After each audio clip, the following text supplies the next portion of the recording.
لیکن ان کے سلسلے بہت ساری باتیں عرض کرنی تھی، لیکن اتنا عرض کر دینا چاہتا ہوں کہ صرف سلسلے کے لحاظ سے یا ہمارے بیان کرنے کے لحاظ سے یہ اعلیٰ نہیں تھے، بلکہ واقعی انہوں نے اپنے علم کا لوہا منوایا ہے موافقین سے نہیں، مخالفین سے، مخالفین سے اپنے علم کا لوہا منوایا۔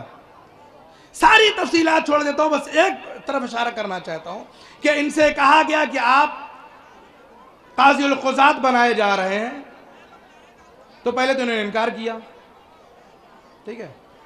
وہ بادشاہ کے یہاں آئے، مسیح الدین جو حکیم تھے ایران کے، ان کے ذریعے سے آئے، تو انہوں نے بادشاہ کو جو ہے وہ ایک کتاب جو امیر المومنین کے حوالے سے لکھی تھی، انہوں نے ان کو کیا کیا؟ ہدیہ کیا۔ پہلی ملاقات میں آغا نے کیا کیا؟ کوئی علمی تحفہ دیا۔ کاش اس شخصیت سے ہمارا معاشرہ یہ سمجھتا کہ اگر کسی سے ملو تو دنیاوی تحفے نہ دو جو ختم ہو جانے والے ہیں، علمی تحفے دو جس سے انسان استفادہ بھی کرے۔ علمی تحفہ دیا، کتاب دی جو مولا امیر المومنین کے لیے انہوں نے لکھی تھی۔ خوب ان کے علمی جو کمالات تھے، جو ان کی استعداد تھی، جن کی بنا پر متاثر ہو کر کے بادشاہ نے ان سے کہا کہ آپ قاضی القضات بنائے جاتے ہیں۔ ظاہر سی بات ایک بڑا ہوتا تھا اس زمانے کا۔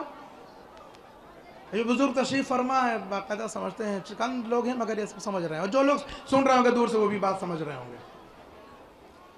بڑا ہوتا تھا، کون یہ نہیں چاہ رہا ہوگا کہ یہ علیکم السلام، دیکھ ہمارے چنئی والے بھی آ گئے، ایک صلوات پڑھیے بر محمد اور آل محمد۔ اچھا یہ چنئی والے اگر پورے آ گئے ہوتے تب بھی بہت مجمع ہو گیا ہوتا۔ ایک اور صلوات پڑھیے بر محمد اور آل محمد۔ آئیے علیہ السلام، آ رہے ہیں دھیرے دھیرے آ رہے ہیں۔ دیکھو جب تک آؤ گے تب تک ہمارا وقت ختم ہو جائے گا۔ متوجہ ہوا کیوں انکار کیا انہوں نے؟ انکار اس لیے کیا کہ ان کا سلسلہ نسب علی سے ملتا تھا۔ نہیں متوجہ نہیں ہے آپ؟ انکار اس لیے کیا ہوتے گا کہ ان کا سلسلہ نسب علی سے ملتا تھا۔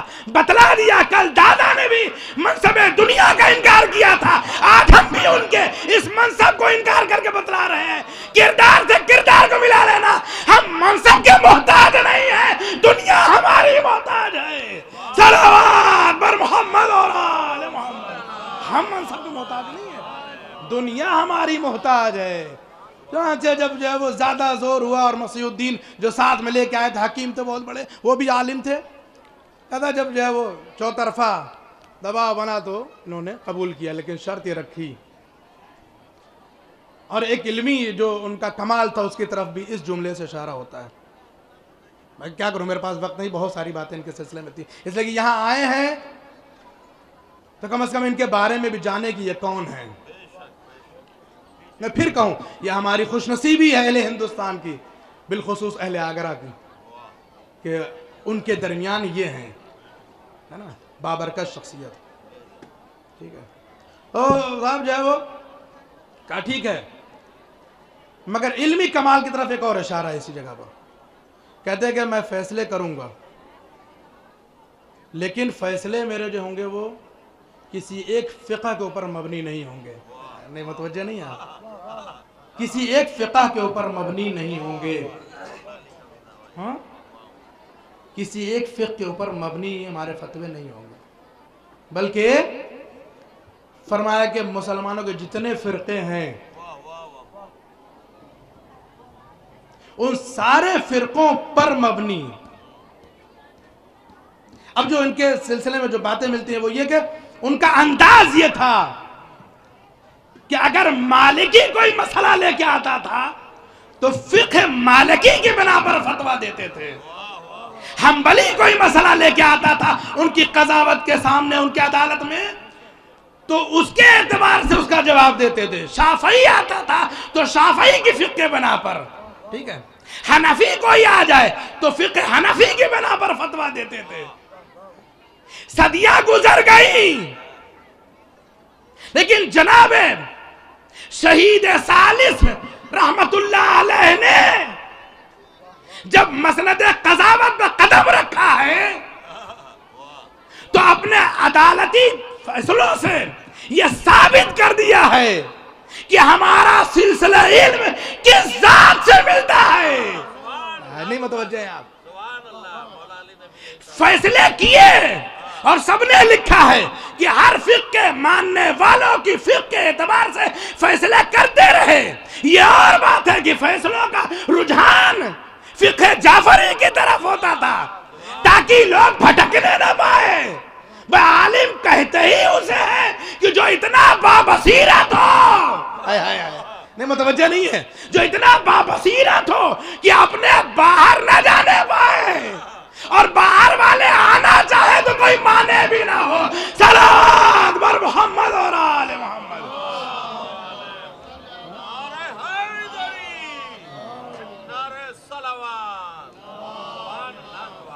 ہاں، تاکہ جو لوگ آنا چاہے اس فقہ کی طرف، حقیقی دین کی طرف آنا چاہے، ان کے لیے راہ کھلی رہے.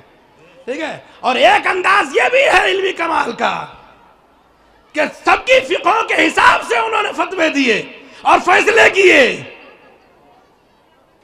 کیا اس دور کے لوگوں کو علی کی قضاوت والی زندگی نہ یاد آئی ہوگی؟ نہیں متوجہ ہیں آپ کہ جب علی نے یہ کہا ہی نہیں بلکہ کر کے بھی دکھایا کہ اگر صاحب انجیل متوجہ نہیں ہے، اگر ہم سے فیصلہ کرائیں تو ہم انجیل پر مبنی فتویٰ دیں گے اور فیصلہ کریں گے. ہے نا؟ ہر کتاب کے ماننے والوں کے فیصلوں کو ان کی کتاب کے حساب سے دینا یہ علی کا کمال تھا.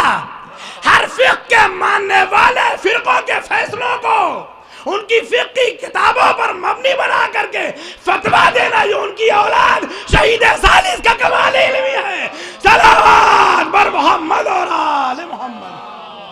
حقیقت بھی یہی ہے. یہ معیار علم تھا جناب آقا شہید ثالث رحمت اللہ علیہ کا. ہمارے لیے بڑی خوش نصیبی ہے یہ. احترام کیجئے ان کا، عقیدت سے سلام کیجئے، سجدہ کیجئے ان کے مزار پر آ کر، مگر سجدہ تعظیمی، سجدہ عظمت کیجئے کہ یہ بڑی شخصیت ہیں جو ہمارے درمیان ہیں. اس لیے تاکہ یہ سرزمین بھی متوجہ رہے کہ صدیاں گزر جانے کے بعد بھی علی کا نوکر اتنا قابل ہے، تو علی کے کمال علم کا اندازہ کون لگا سکتا ہے؟ اور یہ موقع ہے، نماز کا وقت ہو گیا تو سوچا کہ کچھ باتیں عرض کر دیں. اور اسی لیے قرآن کریم کی سورہ سجدہ کی 18ویں آیت میں نے آپ کے سامنے عرض کیا تاکہ ذرا مناسبت بھی رہے. نماز کا وقت تھا، آ گئے ہم، خود نماز ادا کی اور حاضر آپ کے سامنے. جب تک یہ ہمارے چھوٹے بھائی پڑھ رہے تو ماشاءاللہ اللہ ان کی توفیقات میں اضافہ کرے، خوب ترقی دے. اور ہر وہ لوگ کہ جو دین، شریعت، مذہب حقہ، مذہب اہل بیت، دفاع حق اہل بیت میں اپنی کوششیں کر رہے ہیں کسی طرح سے بھی، اللہ ان سب کی توفیقات میں اضافہ کرے، سب کے اعمال کو قبول کرے پروردگار. خوب تو موقع تھا، اسی لیے سورہ سجدہ کی یہ 18ویں آیت. بسم اللہ الرحمن الرحیم. افمن کان مؤمنا کمن کان فاسقا لا یستوون. ٹھیک ہے، یہ سورہ سجدہ کی 18ویں آیت ہے. اور اس سورے کو سورہ سجدہ کیوں کہا جاتا ہے؟ اسی لیے کہا جاتا ہے کہ اس میں ایک آیت ہے جس کے پڑھنے کے بعد سجدہ واجب ہو جاتا ہے. ٹھیک ہے، نماز اور سجدے کا وقت ہے. اور مزار بھی ایسے شخص کا ہے کہ جس کا سلسلہ نسب سید الساجدین سے ملتا ہے. صلوات بر محمد اور آل محمد. جن کا سلسلہ نسب بھی سید الساجدین سے ملتا ہے. ٹھیک ہے، لہذا مناسبت یہ تھی کہ عرض کریں کہ وہی جب سورہ سجدہ کی 18ویں آیت افمن کان مؤمنا کمن کان فاسقا لا یستوون، ہلکا سے اشارہ جناب آقا شہید ثالث کی زندگی کی طرف ہم نے کیا. وقت نہیں، ورنہ ایک مفصل گفتگو ہو سکتی تھی ان کے حوالے سے، لیکن اگر آپ ان کی زندگی کو دیکھیں تو شاید اس آیت میں کہیں نہ کہیں اپنے کردار سے، اپنے عمل سے، اس دربار میں یہ انہوں نے اعلان کر دیا افمن کان مؤمنا کمن کان فاسقا لا یستوون. ابھی تو میں نے ترجمہ بھی نہیں کیا، آپ سمجھ گئے. خدا یہ سوال کر رہا ہے افمن کان مؤمنا، بتاؤ. دیکھیے یہ عجیب انداز ہے اللہ کا، وہ سب کچھ جانتا ہے مگر پوچھتا ہے انسانوں سے، بتاؤ افمن کان مؤمنا، ہے نا. وہ لوگ کہ جو صاحبان ایمان ہیں، کمن کانا فاسقن، دیکھیں غور کریے گا اس ترجمے کے اوپر، کمن کانا فاسقن، کیا وہ ان لوگوں کی طرح ہو جائیں گے جو فاسق ہیں. ہمارے عام طور سے ترجمہ یہ ہوتا ہے کہ کیا مومن اور فاسق برابر ہیں، لا یستوون، کہا جاتا برابر نہیں ہے، جبکہ آیت قرآنی کے الفاظ یہ نہیں ہے. نہیں متوجہ نہیں ہے آپ. قرآن سوال کر رہا فمن کان مومنا، تم بتاؤ کہ جو مومن ہیں، کمن کان فاسقا، کیا وہ فاسق کی طرح ہو سکتا ہے. میں پھر سے دوہراتا ہوں ترجمہ. تم بتاؤ کہ اب دیکھیے، وہ کہ جو صاحبان ایمان ہیں، کیا وہ فاسقوں کی طرح ہو سکتے ہیں. نہیں متوجہ نہیں دونوں ہاتھوں کی طرف ہمارے، یعنی جو اوج کمال ایمان پر ہیں وہ کبھی فسق جیسی پستی کی طرف نہیں آ سکتے ہیں. دیکھیں مقابلہ ایسے نہیں ہے، وہ جو تقابل ہے وہ ایسے قرآن نے پیش کیا ہے. ہمارے جو ترجمہ ہوتا ہے وہ یہ ہوتا ہے کہ کیا مومن اور فاسق برابر ہو سکتے ہیں، لا یستوون، کہتے برابر نہیں ہو سکتے. نہیں، ترجمہ یہ نہیں ہے. ترجمہ یہ کہ کیا مومن فاسق کی طرح ہو سکتا ہے، نہیں، ہے نا. یعنی اس کا ایمان اتنا بلند ہے کہ اس اوج کمال کے ہوتے ہوئے وہ فسق جیسی پستی کی طرف نہیں آ سکتا ہے. دیکھیں علمی گفتگو سے اس کو سنبھالیے گا، میں اس کو اور فلٹر کر دے رہا ہوں اور اس کو میں اور صاف کر دیتا ہوں اس بات کو. اور دیکھیں خدا نے بڑی احتیاط کی ہے، اس نے سوال سب سے کیا ہے. نہیں متوجہ نہیں آپ، اس نے سوال سب سے کیا کہ بتاؤ کہ کیا مومن اوج کمال کے باوجود فاسق کی طرح ہو سکتا ہے. لیکن جواب کسی کا اس نے قبول نہیں کیا. نظر سب سے مانگی اس نے، سوال سب سے کیا، لیکن جواب کسی کا نہ مانا اس نے. دیکھیں اب یہ تربیت کا انداز ہے خدا کا. اگر تمہیں تربیت دے رہے ہیں علم کے لحاظ سے، سوال کر رہے ہیں تم سے کہ تم بتاؤ، لیکن تمہارا سوال صرف تم سے ہے، جواب تم سے ہم نہیں چاہتے ہیں. خدا نے یہاں تک کہا کہ کمن کانا فاسقا. اب پتہ نہیں کس نے کس جواب دیا ہے نہیں دیا، لیکن قرآن نے کسی کے جواب کو درج نہیں کیا ہے. قرآن نے کہا لا یستوون، یہ کس کا جواب ہے؟ متوجہ ہوئیے، یہ چند لوگ ہیں مگر یہ سب پڑھے لکھے لوگ ہیں، پڑھی لکھی بستی سے دکھ رہے ہیں مجھے، بڑے پڑھے لکھے لوگ ہیں، سمجھدار لوگ ہیں. اللہ نے سوال ضرور کیا کہ کیا صاحبان ایمان اپنی بلندیوں کے ساتھ فاسق کی طرح ہو سکتے ہیں. نہیں، یہ کسی نے جواب نہ دیا بلکہ خدا نے خود جواب دیا، لا یستوون، یہ دونوں برابر نہیں ہو سکتے ہیں. نہیں، خدا نے اسی آیت میں کئی پہلو پیش کیے ہیں. ایک تو یہ کہ آموزشی پہلو ہے، تعلیمی پہلو ہے کہ ہم تم سے سوال کر رہے ہیں تاکہ تم اس موضوع کی طرف متوجہ رہو. دیکھیے صاحبان ایمان بیٹھے ہوئے ہیں، اس موضوع کی طرف متوجہ رہو کہ دونوں برابر نہیں ہو سکتے ہیں. لیکن تمہاری استعداد علمی اس مقام پر نہیں ہے کہ تم فیصلہ دے سکو. قاضی کے مزار میں بیٹھے نا، تمہارا قضاوت والا بیان ہمیں قبول نہیں ہے، ہم فیصلہ کریں گے. لا یستوون، قیامت تک یہ دونوں برابر نہیں ہو سکتے ہیں. اللہ نے سوال سب سے کیا لیکن جواب خود دیا ہے. صلوات بر محمد، جواب خود دیا ہے کہ لا یستوون، کبھی یہ دونوں کیا ہے، برابر نہیں ہو سکتے ہیں نا. حقیقت بھی یہی ہے. صاحبان ایمان کا کیا تقابل ہے صاحبان فسق و فجور سے؟ میں نے بات کو الٹ دیا ہے. میرے ہاں جو پڑھا جاتا ہے، میرے ہی اپنی صنف کو لوگ پڑھتے ہیں کہ فاسقوں کا کیا مقابلہ ہے مومنین سے، ہے نا. لیکن نہیں، آیت یہ نہیں ہے. آیت ہے کہ نہیں، مومن کیسے ہو سکتا ہے، اس درجے میں آ سکتا ہے، یہ تو جا ہی نہیں سکتا وہاں تک، یہ طے ہے.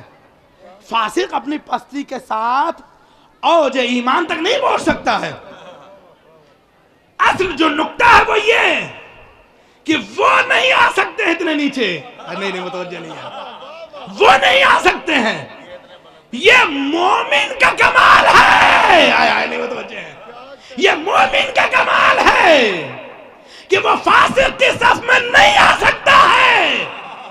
تو جب مومن کا کمال یہ ہے کہ اس کو فاسق کے برابر نہیں رکھا جاتا ہے تو امیر المومنین کا کمال صلوات بر محمد اور آل محمد ہے. مومن کا تقابل جب فاسق سے نہیں ہو سکتا ہے.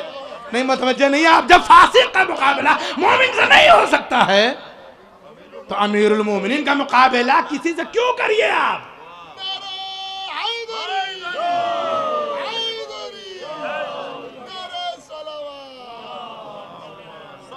جب مومن کا مقابلہ فاسق سے نہیں ہو سکتا ہے. اب دیکھیے اب اس آیت کا شان نزول کیا ہے. وقت نہیں ہے، میں جلدی عرض کروں، جلدی میں عرض کرتا ہوں، ٹھیک ہے؟